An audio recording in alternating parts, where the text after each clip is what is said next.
My brothers and sisters, last week Jesus showed us how the church is like a boat, and that we go to discover the risen Christ standing in the midst of the storms of the world. And as we are in the storm with the risen Christ, we are called to get out of the boat and stand with Christ, walk with Christ amidst the storm, that we, with Jesus, might establish some kind of healing, some kind of reconciliation, some kind of peace.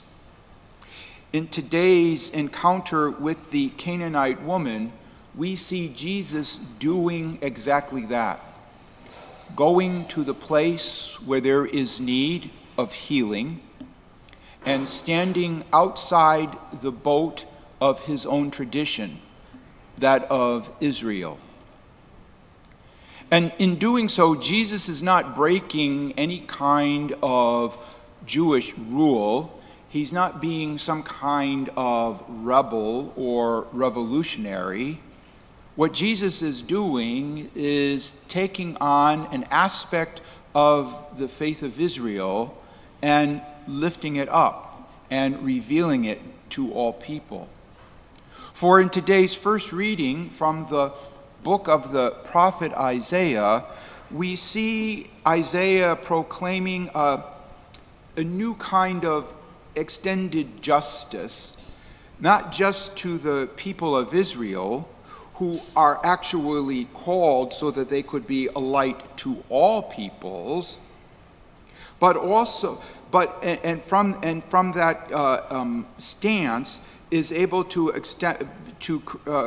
call forth a new extended justice to the foreigners who call upon the Lord, to those outside of the faith, but who desire a relationship with this God.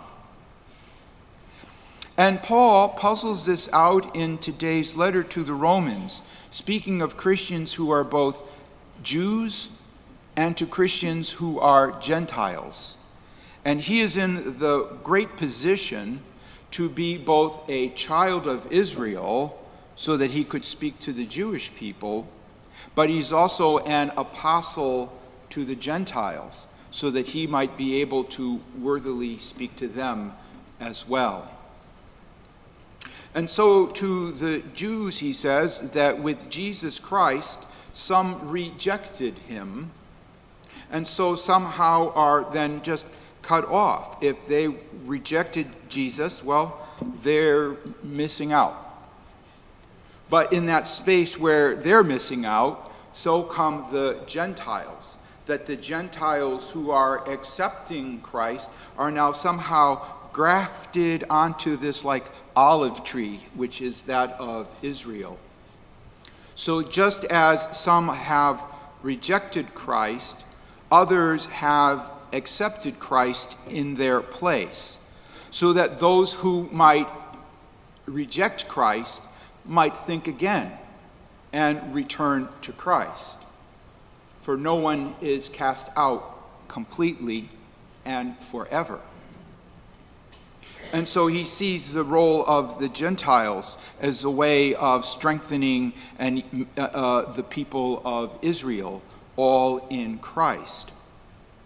And we see the seeds of this conclusion that Paul makes in today's letter in Jesus' encounter with the Canaanite woman. The Canaanites lived in the Promised Land before the Jewish people occupied it. And so they certainly have as much claim to the land as the Jewish people, but not necessarily to the covenant of God.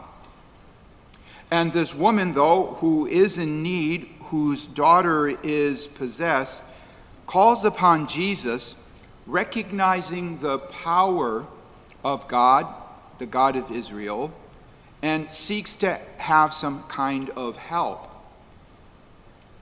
In this encounter with the Canaanite woman, Jesus first acknowledges their differences. You're not of the Jewish race. You have no claims to the covenant of God. But then, as Isaiah prophesied many, many years before, that she was calling upon the Lord, and that this new justice, this new extended justice, could be extended to her.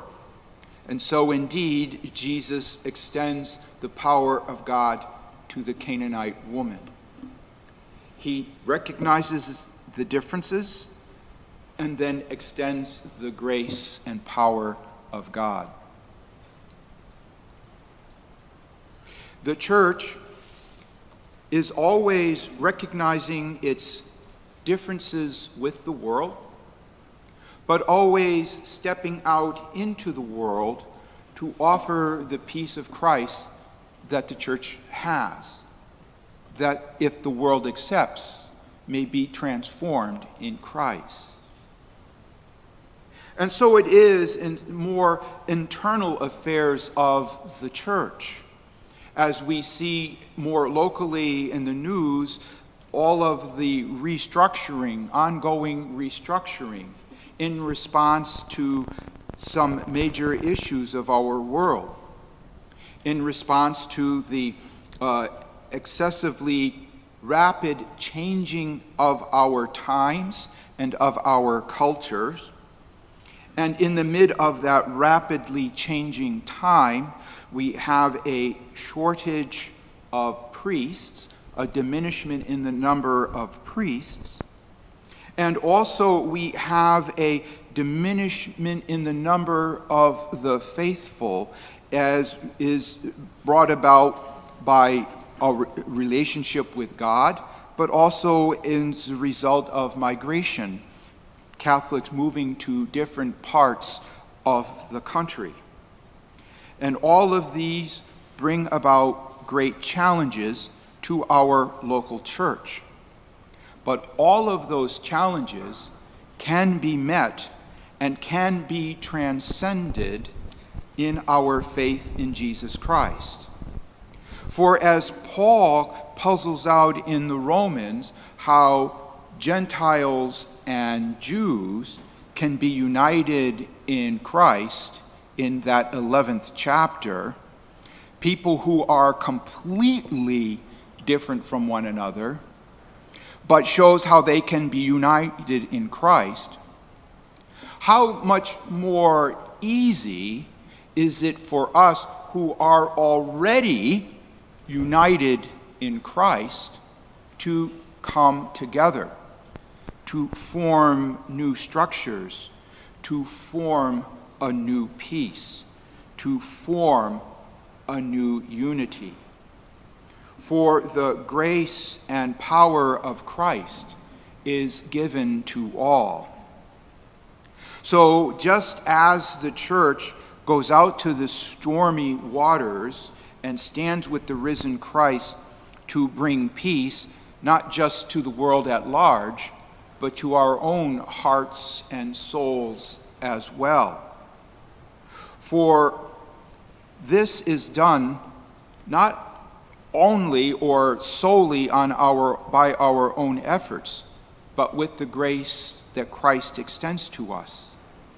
So the question always remains, the question that is the challenge, is how much do we wish to put our faith in Christ in order to face the challenges of our church before us, that we might be able to show the glory of Christ to the world at large. It is indeed a difficult challenge. We recognize our differences, though in reality not that great, but also recognize that the grace of Christ can overcome these differences, make these differences work for a greater unity. This is what the Eucharist extends to us. This is why we come to be nourished. For the grace of Christ is extended to all, that we might grow in God's love and God's mercy, as a church that then gives witness to the world.